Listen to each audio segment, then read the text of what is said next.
ఒక సిచ్యువేషన్స్ లో అప్పులు లేకుండా ఉంటే దానంత ప్రశాంతం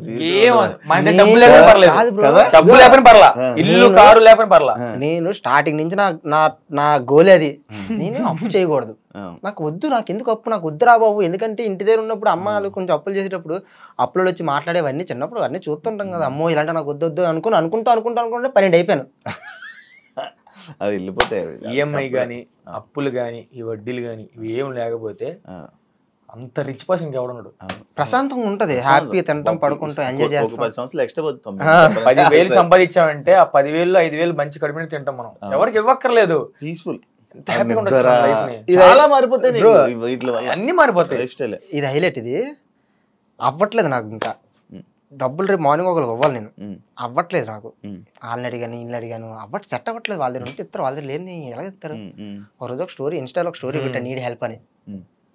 ఎంతమంది రెస్పాండ్ అయ్యారంటే నిజంగా చెప్తున్నాను, అదే చెప్తున్నాను కదా. ఓ డబ్బు సంపాదించకపోయినా, ఇల్లు మేడలు కట్టకపోయినా కానీ ఒక ఆపోజిట్ పర్సన్ దగ్గర ఒక అభిమానాన్ని ఇంత సంపాదించుకున్నాను ఫీల్ నాకు అప్పుడు అనిపించింది.